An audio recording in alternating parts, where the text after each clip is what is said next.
Bonjour les amis et bienvenue dans cette nouvelle vidéo actu. Alors c'est la première fois que je vais faire ça. J'avais vraiment envie de reprendre toutes les actus sportives d'avril et de vous en faire une vidéo. Alors bien sûr il n'y aura pas toutes les actus qui se sont passées en avril, mais j'ai pris ce qui est selon moi les plus grosses actus, ce qui a fait vraiment parler et ce qui m'intéresse personnellement le plus. Avant de commencer, j'aimerais vous parler de la sponsorisation de cette vidéo qui est tout simplement mon programme. Donc pour ceux et celles qui ne le savent pas encore, je suis coach sportive de profession et j'ai sorti il y a un an, dans quelques jours ça fait un an, mon programme de sport débutante à la salle, Focus on You, et pour les 1 an du programme, je prévois une big promo qui arrive vendredi prochain, je pense qu'on sera le vendredi 3 si je dis pas de bêtises. Donc n'hésitez pas à aller sur Instagram, tout ce qu'il faut savoir y est. C'est un programme donc de musculation, mais il y a aussi tout l'axe nutrition, il y a des recettes, il y a tout ce qu'il faut apprendre et savoir sur les bases de la nutrition, et il y a aussi le côté développement personnel, donc il y a quelques podcasts, il y a un carnet de journaling, un peu développement personnel, il y a aussi tout ce qui est carnet de progression, enfin vraiment j'ai essayé de vraiment développer ce programme de manière à ce que ce soit tout compris de A à Z votre progression,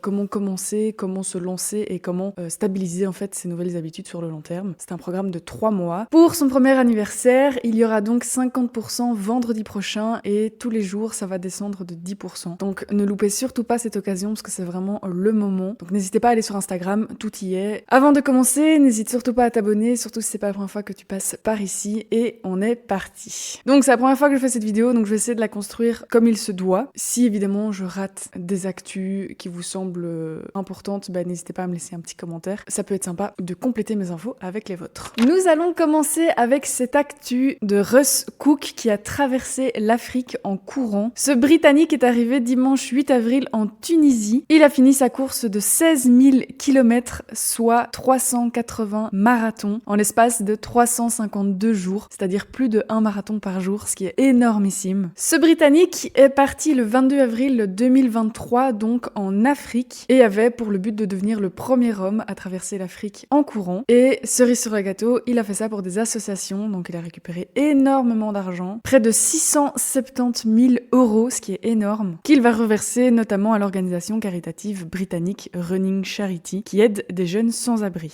Bien évidemment, sa traversée n'a pas été de tout repos, vous imaginez bien, déjà par l'exploit physique que c'est, mais par quelques aventures que lui et son équipe, parce qu'il n'était pas seul, ont vécu notamment durant toutes ces traversées. Après avoir parcouru l'Afrique du Sud et la Namibie en 50 jours, il a été victime d'un vol avec son équipe. Appareils photo, téléphone, argent liquide et des passeports ont été dérobés du coup en Angola. Il a dû aussi interrompre parfois sa course par des douleurs physiques, ce qu'on peut clairement comprendre. Déjà un marathon c'est assez traumatisant, mais alors lui il faisait en moyenne du coup, de ce que j'ai calculé, 46 km par jour, ce qui est énormissime, tous les jours pendant 1 an. Je sais pas si on se rend compte un petit peu. Je pense, enfin j'espère pour lui qu'il va pas être cassé dans tous les sens, parce que c'est vrai que je suis pas sûre que ce soit le top du top pour la santé. Franchement ça doit être extrêmement traumatisant pour le corps, pour les articulations. J'espère qu'il a été bien suivi. Il a couru bien évidemment dans les montagnes, dans des forêts tropicales et notamment dans le Sahara. Il explique qu'il a couru de nuit dans le Sahara pour éviter donc les fortes chaleurs, heureusement. Russ Cook a évidemment communiqué beaucoup sur les réseaux sociaux, notamment sur Twitter, et pour les derniers kilomètres, il n'a pas couru seul, il était vraiment accompagné par beaucoup de Tunisiens. Quand il est arrivé, il y avait notamment sa famille qui l'a accueilli chaleureusement, et ça a été une petite fête en fait, hein. Les gens se sont vraiment rassemblés pour l'accueillir hyper chaleureusement. Il a notamment du coup posté sur Twitter juste avant ses quelques derniers jours ou son dernier jour: je n'arrive pas à croire que c'est presque terminé, nous avons fait un long chemin. Il a également communiqué dans les médias: je suis un homme tout à fait normal, alors si je peux le faire, j'espère que les gens pourront appliquer cela à leur propre vie, de la manière qu'ils choisiront. Pour 99% des gens, il ne s'agira pas de courir à travers l'Afrique, mais peut-être de poursuivre un peu plus leurs rêves. Je pense et j'espère qu'il va vraiment se reposer, j'espère qu'il va être suivi aussi, parce que à mon avis ça doit vraiment être très conséquent comme projet de vie, et je me demande vraiment combien de temps il mettra pour aller recourir en mode petit footing du dimanche, mais vraiment très impressionnant en tout cas. Pour continuer en athlétisme et notamment en marathon et en semi-marathon, il y a eu aussi le 14 avril dernier à Pékin le semi-marathon de Pékin qui a vraiment fait polémique, qui a fait parler. Le 14 avril donc, l'athlète chinois Yi Ji, qui était médaille d'or déjà de marathon lors des Jeux asiatiques 2023, passe la ligne d'arrivée du semi-marathon de Pékin. Le problème, c'est que quelques secondes plus tôt, des vidéos montrent que 3 autres coureurs semblent ralentir leur cadence pour le laisser gagner. Le premier fait même un geste pour prévenir les 2 autres de ralentir, de manière à ce que l'athlète chinois puisse gagner ce semi-marathon. Ces images sont devenues complètement virales sur les réseaux sociaux, vous avez d'office dû le voir passer quelque part. Et bien évidemment, ça a soulevé énormément de questions, autant chez les internautes que chez les organisateurs de la course, tellement que ça a poussé les organisateurs à mener une enquête pour savoir ce qui s'était réellement passé et pourquoi ce trio a finalement laissé cet athlète chinois gagner. Dans un entretien de la BBC, l'un des trois, donc le Kenyan Willy Manga, a admis avoir laissé gagner l'athlète chinois, prétendant que lui et les deux autres coureurs étaient en réalité des lièvres. Des lièvres, qu'est-ce que c'est? C'est des personnes qui vont en fait donner le tempo de manière à ce que le coureur puisse ne pas réfléchir à sa cadence et vraiment être pris par le rythme de ces lièvres qui vont l'amener jusqu'à la victoire. Le problème, c'est que il faut que ce soit officiel, donc il faut avant la course se déclarer lièvre, ce qui a été fait de la part des coureurs, mais ce qui a été raté de la part d'une entreprise qui travaillait pour ce semi-marathon, qui ne les a pas déclarés en tant que lièvres, et donc ce n'était pas officiel. Ce qui fait que du coup, c'est pas du tout autorisé. Normalement, il faut que les lièvres soient du coup avec un dossard en particulier, il faut qu'ils aient une chasuble qui soit détectable, etc., etc. Donc c'est normalement beaucoup plus encadré. Ce qui fait que après cette enquête, les 4 athlètes ont été disqualifiés, ce qui est un scandale, bien évidemment, parce qu'en fait, c'était pas du tout de leur faute, et c'était la faute de cette fameuse entreprise qui était chargée d'officialiser le statut de ces 3 lièvres. Ils ont été disqualifiés, donc ils ont perdu leur titre, mais ils ont donc aussi perdu l'argent qu'ils ont gagné, les sponsors qu'ils avaient, etc., etc., ce qui est quand même vraiment lourd de conséquences. Le comité d'organisation a présenté ses excuses et s'est dit profondément coupable de ne pas avoir décelé et corrigé ce problème à temps. Alors je peux comprendre que ce soit hyper encadré, qu'ils doivent avoir des dossards en particulier, des chasubles qui doivent être visibles, etc. Mais au final, même si c'était pas le cas, même si c'était pas des lièvres, qu'est-ce qu'on s'en fout au final si tu cours avec ton ami et que au dernier moment, pour les 100 derniers mètres, tu veux le laisser gagner. Je vois pas en quoi ça devrait être une raison de disqualifier ces 4 athlètes. Si les 4 étaient consentants, si les 4 étaient ok pour que Iji gagne, en fait, qu'est-ce que ça peut faire? Ça, je comprends pas trop. Parce qu'au final, ils l'ont quand même couru ce marathon. Ils étaient, selon moi, légitimes de recevoir ces trophées et d'être sur le podium et de recevoir cet argent. Donc je trouve cette affaire assez injuste et je trouve ça dommage qu'une erreur d'organisation pénalise des athlètes. C'est vraiment quelque chose qui est très décourageant, je trouve, parce que ce genre d'athlètes, vous savez, à un certain niveau, ils mettent beaucoup de temps, beaucoup d'énergie là-dedans. S'il n'y a pas d'argent après, à la suite de ça, c'est très décourageant parce qu'en fait, ces gens doivent vivre quand même malgré tout et qu'à un certain stade, on peut pas devenir pro et mettre tant d'énergie, toute notre vie dans un domaine sportif sans être payé derrière. C'est juste pas vivable en fait. Et donc je trouve ça très décourageant et je trouve ça vraiment très injuste. La prochaine actu se passe aux États-Unis sur hockey sur glace, donc on change vraiment de sport. Lors d'une rencontre entre les New York Rangers et les New Jersey Devils le 3 avril dernier, une bagarre générale après 2 secondes de match a provoqué l'expulsion de 8 joueurs. Alors ce qui s'est passé, c'est que les deux équipes se sont déjà rencontrées le 11 mars dernier et il se fait qu'un joueur new-yorkais a donné un coup de coude dans le visage d'un de ses adversaires qui a évidemment été mal pris. Le new-yorkais a été expulsé pour les 4 matchs qui ont suivi. Ils avaient apparemment beaucoup de rancœur parce qu'ils avaient tous apparemment prévu de s'affronter ce jour-là, donc en avril, pour une bagarre collective, ce qui est vraiment pas très malin. Il a fallu attendre donc 2 secondes que le match soit lancé pour que tout le monde lâche son équipement, ses gants et que tout le monde commence à se battre comme si c'était un ring de boxe. À voir, c'est vraiment ridicule, vraiment c'est abusé. J'ai envie de dire qu'il y a que les mecs capables de faire une chose pareille. Les arbitres ont attendu 1 minute 15 pour intervenir. Je ne comprends pas parce que quand on voit les images, ils sont tous en train de se battre et il y a les arbitres qui sont là sur le côté et qui regardent et qui sont là en mode vraiment comme un ring de boxe. Et je comprends pas pourquoi ils interviennent pas plus vite parce que 1 minute 15 à se frapper sur la gueule, c'est quand même long, sachant qu'il y a toute une organisation et des arbitres pour gérer la sécurité. Je trouve ça vraiment beaucoup trop long et je trouve que c'est vraiment ridicule. Au total, 8 joueurs ont été expulsés et après cet incident, le match a réellement pu se faire et ce sont les New York Rangers qui ont gagné. Pour moi, tout le monde aurait dû être expulsé et je comprends pas comment les arbitres ont pas pu agir plus vite. Franchement, je trouve ça vraiment ridicule quand j'ai vu ça. J'y ai vraiment pas cru. Je me suis dit, mais mon Dieu, ils sont débiles. L'affaire suivante date d'il y a un peu plus longtemps, mais une enquête sur cette affaire a été révélée en avril et donc c'est seulement maintenant que ça éclate au grand jour et que tout le monde en parle. Donc l'enquête qui a été rendue publique parlait en fait d'une affaire de dopage en Chine en 2021, donc juste avant les Jeux de Tokyo 2021. Cette affaire impliquait 23 nageurs chinois qui étaient du coup détectés comme étant dopés et certains d'entre eux ont même gagné des médailles d'or olympiques. Donc c'est vrai que ça suscite beaucoup d'injustice de nouveau. Alors si vous avez vu un petit peu ma vidéo sur les problématiques des Jeux olympiques, vous avez pu voir qu'il y a beaucoup de problèmes dans le dopage, notamment dans le dopage étatique globalement pour vous faire en très gros, mais je vous invite à aller voir cette vidéo si vous l'avez pas encore vue. C'est un peu la compétition entre les pays, parce que c'est un peu le moment où chaque pays essaye de montrer un petit peu sa ribambelle d'athlètes en disant voilà, mes athlètes sportifs sont quand même les meilleurs que les tiens. Ce qui fait naître des systèmes de dopage étatique, c'est-à-dire que au niveau de l'État, au niveau du pays, il y a des fraudes, des systèmes mis en place pour que les athlètes soient dopés, mais que ce soit pas détecté. Ce qui est assez gros comme scandale, assez choquant, parce qu'il faut quand même se dire que c'est un système d'un pays entier. Il y a 10 ans, il y avait eu ce problème avec la Russie, je vous en parle aussi dans ma vidéo, ce qui est vraiment très très choquant. Et donc évidemment, quand cette affaire a vu le jour, on s'est tous posé 1000 questions. Qu'est-ce qui se passe vraiment? Qu'est-ce qui s'est passé en fait en 2021? Et cette révélation a donc évidemment plongé l'AMA, donc l'Agence mondiale antidopage, sous une vague de critiques, bien évidemment, en disant qu'ils étaient beaucoup trop laxistes et qu'ils avaient laissé passer quelque chose de beaucoup trop grave. L'AMA s'est exprimée lors d'une conférence et a expliqué en fait que en 2021, donc juste avant les JO de Tokyo, à cause du Covid, ils n'ont pas pu se rendre sur place pour mener l'enquête. Ce qui fait qu'en fait, c'est l'agence antidopage chinoise qui s'en est occupée. Et donc vous voyez que ça pose encore question, parce que si c'est un problème étatique, bah en fait on s'en fout que ce soit l'agence chinoise qui mène son enquête, puisqu'ils sont peut-être aussi dans le coup. Et donc cette agence chinoise a fait son enquête et s'est rendu compte en fait que c'était 23 nageurs chinois qui ne faisaient pas du tout partie des mêmes équipes, mais qui, bizarrement, ont tous été dormir le même jour dans un même hôtel. Ils ont fait donc leur enquête dans cet hôtel pour savoir un peu ce qui s'était passé, la substance qu'on a retrouvée dans leur sang, quelle était cette substance et qu'est-ce qui s'était passé réellement. Et en fait, ils ont découvert que cette substance se trouvait dans la nourriture et que tout le monde avait été en fait contaminé par cette nourriture. Ils ont retrouvé des traces notamment dans les cuisines et sur les hôtes. Comme l'AMA, donc l'Organisation mondiale antidopage, n'a pas pu se rendre sur place à cause du Covid, bah ils n'avaient qu'une solution, c'était de dire ok,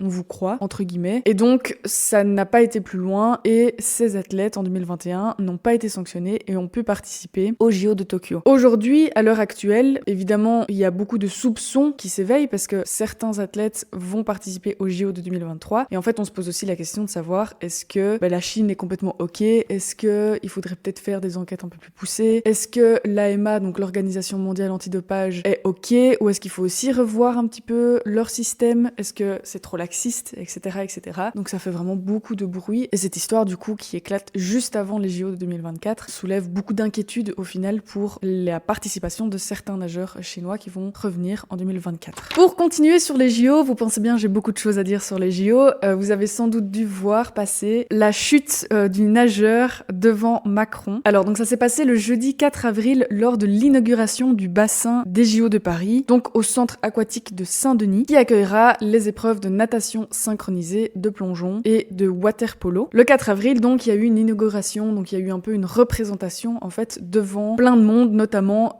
Macron, qui était là pour cette fameuse inauguration. Et lors d'une démonstration qui a été diffusée à l'antenne, le nageur français Alexis Gendard, qui est aussi d'ailleurs qualifié pour les JO de 2024, a complètement manqué son saut. Alors qu'il devait être synchro avec ses deux collègues, il a glissé, son genou a lâché et il s'est rétamé devant toute la France, devant Emmanuel Macron. C'est vraiment pas de bol pour lui. Sur les réseaux sociaux, vous avez d'office dû le voir, évidemment beaucoup de gens en parlaient, beaucoup de personnes se sont moquées de lui, c'est un peu devenu un mème aussi d'ailleurs. Heureusement, Alexis est rempli d'humour et il a réussi à en tirer un petit peu profit. J'ai été voir son Instagram, il a fait plusieurs vidéos là-dessus, ça a amené beaucoup de visibilité, donc au final c'est pas si grave que ça je pense. Il a même fait des vidéos un peu humoristiques sur tuto comment rater son saut devant Emmanuel Macron et devant toute la France. Heureusement, il n'avait que des égratignures, rien de cassé, rien de mal, et il a continué ses entraînements du coup pour participer au JO de 2024. Mais donc vraiment pas de bol, le pauvre. Mais je pense que dans son malheur, il y a quand même beaucoup de choses positives parce que du coup, on a vraiment énormément parlé de lui et je pense que ça lui a rapporté quand même beaucoup de visibilité. Donc en vrai, tant mieux pour lui. Pour continuer sur les polémiques des JO, la marque Nike a dévoilé le 11 avril son nouveau costume, son nouveau maillot pour les athlètes féminines représentant les États-Unis. Ça a fait énormément parler également. Donc comme vous le voyez, les sportives américaines auront droit à une coupe particulièrement échancrée, de quoi, vous allez le voir, provoquer énormément de malaise chez certaines athlètes, ce que je peux tout à fait comprendre. On est d'accord qu'à première vue, quand on voit ce maillot, on peut se dire que de base, c'est censé être un maillot le plus performant possible, pour que les athlètes soient vraiment les plus performantes possibles, mais qu'on se demande clairement comment cette conception pourrait être la plus performante possible. Il y a eu beaucoup de réactions, notamment sur les réseaux sociaux, et une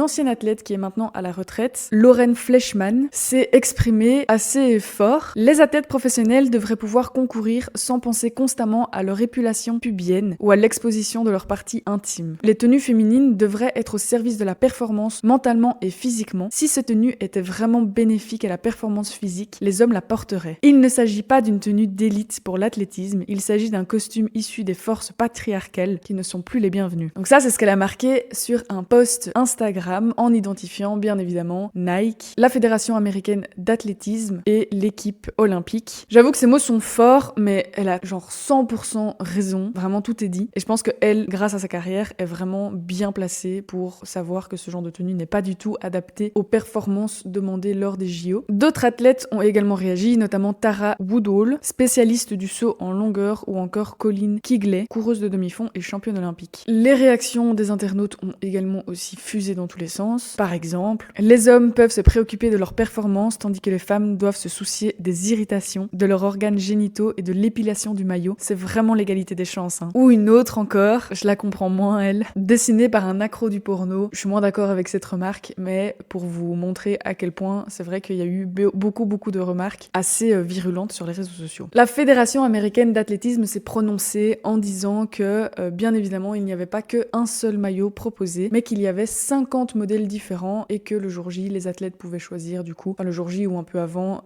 pouvaient commander en fait un des 50 maillots et que celui-là n'était pas imposé, bien évidemment. Une autre athlète s'est exprimée en disant que elle pouvait, même si elle voulait, aller chercher des maillots masculins, qu'il n'y avait pas vraiment de règles pour ça et qu'elle pouvait faire au final tout ce qu'elle voulait et que ce maillot qui fait parler n'est pas le seul et l'unique maillot. Donc heureusement qu'il y a des choix, heureusement que c'est pas le seul et unique maillot, mais je peux comprendre qu'il y ait eu des réactions par rapport à ce maillot. Je peux comprendre qu'on ait envie de s'exprimer et pas de le laisser passer encore une fois, alors qu'au final, les remarques de cet athlète, surtout qui s'est exprimé très fort, avaient totalement raison et qu'au final, sur les 50 maillots proposés, s'il y en a aucun qui ne les respecte pas, c'est pas plus mal. La prochaine actu donc des JO, c'est l'actu, donc ça aussi je vous en ai parlé dans la vidéo sur les problématiques des JO, c'est qu'ils veulent foutre dehors tous les étudiants pour récupérer les logements universitaires. Et c'est ce qui s'est passé du coup en avril, ils ont commencé, ça y est, à vider les logements des étudiants. Ils estiment en fait que plus de 6000 logements universitaires sont vides en été. Alors un logement universitaire, pour remettre un petit peu dans le contexte, qu'est-ce que c'est? C'est un logement qui est en partie subventionné par l'État et c'est un logement où les étudiants vont être là de septembre à juin et souvent juillet-août, où ils changent, donc ils ne sont pas là, ou ils rentrent chez leur famille, ou ils vont en vacances. Et bien souvent, c'est vrai que les logements universitaires, en juillet-août, il n'y a pas grand monde, sauf si c'est des personnes qui n'ont pas de famille et qui restent là durant l'été. La France estime que 6000 logements sont vides de cette manière et qu'il est hors de question de ne pas utiliser ces logements pour les Jeux Olympiques. Ils veulent récupérer donc 3000 logements pour tout ce qui est pompiers, aides-soignants et forces de l'ordre. En échange, les étudiants recevront 100 € et 2 places pour des épreuves olympiques. Alors c'est d'un ridicule, je trouve, vraiment très fort, parce que 100 balles,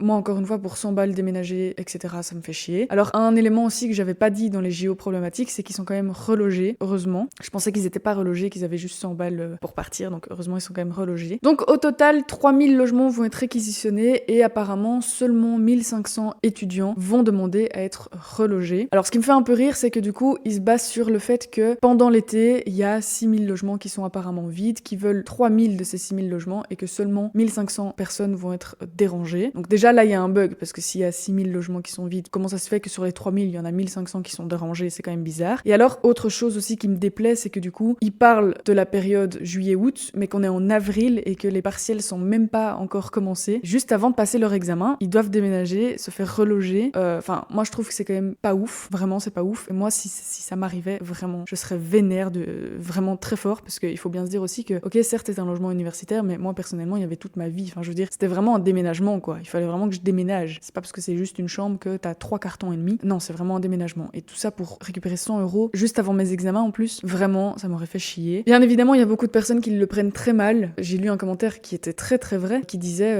c'est compliqué de virer des squatteurs, mais par contre réquisitionner des logements des étudiants avant leurs examens, ça se fait en quelques semaines, c'est possible. Et ce qui est vrai, de nouveau, tout est question de priorité. C'est bien sûr Baptiste, connu pour sa vidéo T'es pas net Baptiste, qui a encore une fois fait vraiment parler de lui. Alors qu'est-ce qui s'est passé avec Baptiste? Je vais vous expliquer ce qui s'est passé avec Baptiste. Tout d'abord, il était sélectionné pour faire partie des 11 000 porteurs de la flamme. Alors un truc aussi qu'il faut bien se dire, parce que j'ai lu sur les réseaux sociaux, la France choisit Baptiste pour porter porter la flamme, c'est d'un ridicule, etc., etc. Alors il faut bien se dire que c'est pas lui qui va passer à la télévision, qui va allumer la flamme devant le monde entier. C'est pas Baptiste qui va faire ça. Baptiste faisait partie des 11 000 porteurs de la flamme. Donc en fait, la flamme vient d'être allumée d'ailleurs à Athènes et elle va venir jusqu'à Paris en juillet 2024. Et durant tout ce trajet, il y a 11 000 personnes qui vont s'inscrire. Les gens vont pouvoir voter pour eux, pour faire partie en fait de ces porteurs. Ces porteurs auront la chance ultime de porter cette flamme, mais ne passeront pas à la télé. Ce seront pas eux qui vont venir à la cérémonie officielle de l'ouverture des Jeux Olympiques. Déjà, ça, il faut bien se dire. Les réseaux sociaux se sont donc affolés à cette idée que Baptiste avait porté cette flamme, alors que vraiment, il y a beaucoup de gens qui portent cette flamme. Mais bref, ce qui a éveillé des histoires pas très nettes, si je puis dire, de certaines femmes qui ont donc parlé sur les réseaux sociaux en disant que Baptiste avait soit agressé sexuellement dans la vraie vie des personnes, soit envoyé des messages vraiment pas ouf. Il y a donc eu une jeune femme, aujourd'hui une jeune femme, je pense qu'à l'époque elle avait 12-13 ans, Baptiste en avait, je pense, 26. En fait c'était il y a 3 ans, donc c'était il y a pas si longtemps. Elle envoie un screenshot en fait de cette conversation qu'elle a eue avec Baptiste, où clairement il a des paroles assez déplacées. Il y a également une jeune femme qui était majeure au moment des faits, qui a apparemment croisé Baptiste lors d'une soirée à Paris et qui aurait vécu une agression sexuelle de la part de Baptiste. Alors Baptiste s'est exprimé en story sur Instagram, je pense, ou sur Twitter, un des deux, en disant que c'était complètement faux, qu'il avait jamais agressé qui que ce soit, mais que par contre, pour cette conversation, il s'excusait de ces mots qui étaient effectivement très déplacés, et que suite à tout ça, il avait pris la décision avec le comité des Jeux Olympiques de ne plus porter cette flamme et de ne plus faire partie de ces 11 000 personnes. De toute façon, plus personne n'aurait voulu, je pense qu'il a vraiment été vite fait jarter. Il a posté donc un message: « Je vous adresse ces mots avec une profonde sincérité. J'ai commis des erreurs et j'en suis profondément désolée. Depuis que je suis devenue père, j'ai fondé ma propre famille. J'ai vraiment pris conscience de l'importance de mes actions et de l'exemple que je veux donner. Je suis déterminée à apprendre de mes erreurs du passé et à continuer à œuvrer pour un monde meilleur. Merci pour votre soutien et votre compréhension. » Suite à ça, il y avait évidemment une place à prendre, et donc c'est un TikToker éboueur qui s'appelle Ludovic Franchette, je sais pas comment on dit, qui est donc un TikToker qui va prendre la place de Baptiste et qui est vraiment enchanté. Et donc encore une fois, ce n'est donc pas Baptiste qui va porter la flamme, ni ce TikToker éboueur qui va porter la flamme lors de la cérémonie d'ouverture, mais vraiment ce sont plein de petites personnalités comme ça qui font partie des 11 000 personnes qui amènent la flamme jusqu'à Paris. Voilà pour l'histoire de Baptiste. Il y a donc eu un update, donc un communiqué de presse qui a été posté sur les réseaux sociaux de Baptiste, où il explique que cette fameuse personne qui parle d'agression sexuelle n'a pas porté plainte et que donc ni lui, ni nous, ni son avocat ont plus d'infos sur cette histoire. Baptiste parle donc d'éléments diffamatoires et veut finalement bel et bien porter cette flamme olympique. Donc il va faire une demande auprès du comité des Jeux Olympiques pour revenir sur cette décision et faire partie des 11 000 porteurs de flammes jusqu'au JO de Paris 2024. Pour terminer cette vidéo, donc la dernière actu s'agit de Inoxtag. Alors j'étais pas sûre d'en parler parce que c'est vraiment à la limite de s'éloigner du domaine sportif, mais je me suis dit que quand même ça pouvait être une bonne idée et qu'en fait j'avais plein de trucs à dire et que ça peut quand même être une bonne idée de vous en parler. Alors pour celles et ceux qui ne connaissent pas Inoxtag, donc c'est un youtubeur qui s'appelle Inez Benazouz qui fait plein de trucs divertissement, enfin il fait vraiment plein de sortes de vidéos, il est pas dans un domaine en particulier, enfin c'est surtout divertissement. Inox a 22 ans et il y a un an il s'est donné le challenge ultime de gravir l'Everest, ce qui est vraiment énorme comme challenge. Ça fait donc un an qu'il se prépare avec toute une équipe, avec des préparateurs physiques. Il a fait plusieurs choses, il a fait notamment le GR20, il a fait le Mont Blanc, il a fait l'ascension du Cervin, je ne sais pas ce que c'est. Bref, il est vraiment full prépa. Il a fait d'ailleurs notamment quelques vidéos récemment sur des thèmes un peu sportifs, très intéressants, et on voit qu'il est vraiment à fond dans cette prépa physique. Apparemment, il taffe quoi. En avril, du coup, il s'est envolé pour le Népal et il va commencer son ascension dans quelques semaines. Donc en fait, le but c'est qu'il arrive au Népal et qu'il commence par aller de village en village pour petit à petit monter en altitude, parce que l'Everest c'est 8000 mètres et qu'on ne peut pas passer de Paris à 8000 mètres en 2-2, c'est très mauvais. Il y a une question de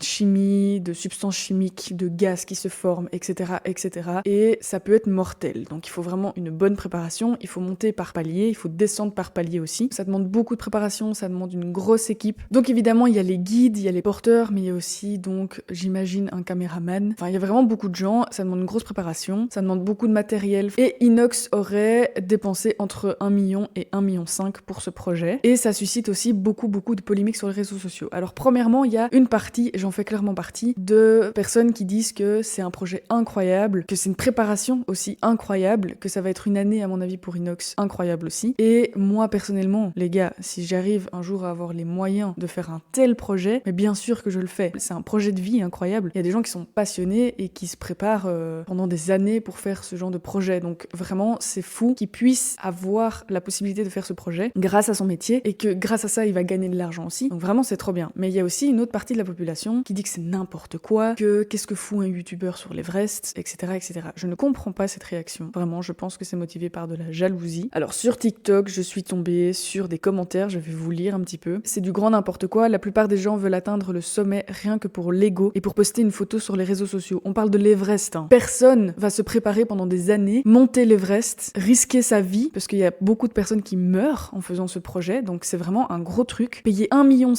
avec toute une équipe, un guide, un caméraman, en faisant d'autres projets en amont, comme par exemple le Mont Blanc pour se préparer pour l'Everest, juste pour une photo et pour l'ego. C'est n'importe quoi ce genre de commentaires, c'est n'importe quoi. Personne ferait ça juste pour une photo sur les réseaux sociaux, sur Instagram, enfin c'est débile. Alors Pascal Tournet, qui est un photographe habitué de l'Everest, donc un gars, j'imagine, qui a l'habitude de faire l'Everest, peut-être pas jusqu'en haut, mais c'est son métier en tout cas, qui a donc dit sur les réseaux sociaux, n'importe quelle célébrité peut gravir l'Everest, il suffit d'y mettre les moyens. C'est désolant, surtout quand on sait que certains alpinistes peinent à trouver des sponsors pour se financer. Je pense que ce mec est un montagnard, il a l'habitude d'être sur l'Everest, de faire des photos, parce que c'est son métier, etc. Et donc il pense que c'est donné à tout le monde, que si quelqu'un a les moyens et la préparation, il peut faire ça. Je pense pas. Quand on habite, moi qui habite à Bruxelles, c'est pas du tout ma réalité. Et même, en fait, si une célébrité avait les moyens et qu'elle voulait faire ce projet, quel est le problème? Si c'est bien encadré, zéro problème. Enfin, je veux dire, si on a toutes les permissions, si on respecte l'environnement, si on respecte les humains, quel est le problème? Vraiment. Et encore une fois, non, n'importe qui ne fera pas ça. Ça demande beaucoup trop de préparation, ça demande beaucoup trop d'investissement, ça demande beaucoup trop de moyens, juste pour un délire, n'importe qui pourrait le faire. Donc c'est complètement faux ce que le mec dit. Alors un alpiniste, Marc Bâtard, va aussi s'exprimer. On est très loin des valeurs de l'alpinisme. Là, on va polluer la montagne pour un gars qui va venir une seule fois. Alors de nouveau, je comprends pas. C'est quoi les valeurs de l'alpinisme? Je suis fan de la randonnée. J'ai déjà fait plein de randonnées. Je suis déjà partie toute seule avec mon sac à dos. Je pense que je connais un peu ces valeurs. J'ai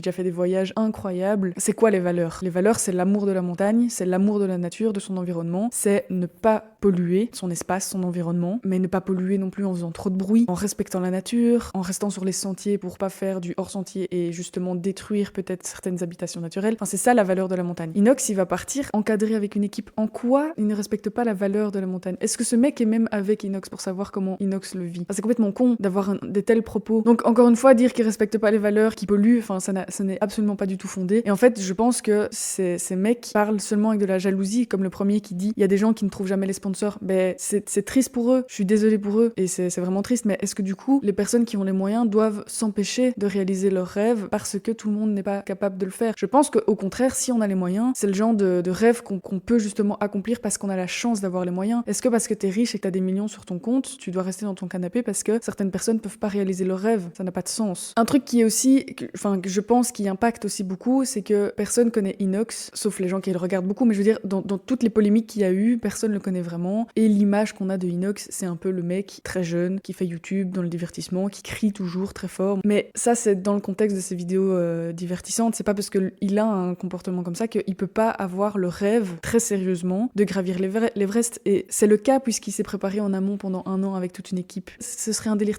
beaucoup trop gros pour que ce soit juste un délire et que ce soit pas une réalité d'un vrai projet quoi qu'il a derrière. Je trouve ça vraiment très triste que les personnes réagissent comme ça. Je pense aussi que, et ça m'étonnerait pas qu'un photographe montagnard pense de cette façon, les youtubeurs c'est n'importe quoi. Vous voyez un peu l'image des youtubeurs pas pris au sérieux, divertissement, qui font de la merde. Aujourd'hui je pense que YouTube c'est un peu la nouvelle télévision. Il y a des choses qui sont très sérieuses, il y a des émissions qui sont très bien faites, il y a des prods qui sont très bien faites, les équipes sont super bien faites, il y a beaucoup de moyens. Parfois il y a des super beaux projets qui se font. Il y a des choses plus divertissantes, ce que je trouve tout autant important dans notre société d'avoir des choses divertissantes parce que sinon on deviendrait tous fous. Et donc je trouve ça très triste l'image des youtubeurs et l'image de ce genre de projet. Donc voilà, c'est vrai qu'en final j'ai bien fait d'en parler dans cette vidéo parce que c'est vrai que en fait ça me touche un peu personnellement aussi parce que moi c'est le genre de truc que je kifferais de ouf faire. Ce serait vraiment, enfin c'est un projet de dingue quoi. Et je trouve ça vraiment très triste qu'on le prenne comme ça. Moi je lui souhaite vraiment de kiffer, d'y arriver surtout, d'être en toute sécurité. D'ailleurs il l'avait dit je pense sur un live d'Amine qui disait que si c'était pas sécure à 100%, il n'hésiterait pas un instant de faire demi-tour. Donc non, c'est pas juste pour l'ego, non, c'est pas juste pour une photo sur Instagram, c'est un vrai projet quoi. C'est tout pour les infos, j'ai fait un petit peu le tour. Bien évidemment, encore une fois, il y a 1000 choses, donc n'hésitez pas à me mettre en commentaire si vous avez d'autres actus, des choses que je n'ai pas abordées. N'hésitez surtout pas à vous abonner également et à mettre aussi des actus de de mai, parce qu'on est bientôt en mai, et je me dis que je pourrais peut-être faire une vidéo un peu de ce style en fin de chaque mois. Dites-moi ce que vous en pensez. Je vous fais de très gros bisous, je vous dis à très bientôt pour une nouvelle vidéo. Ciao!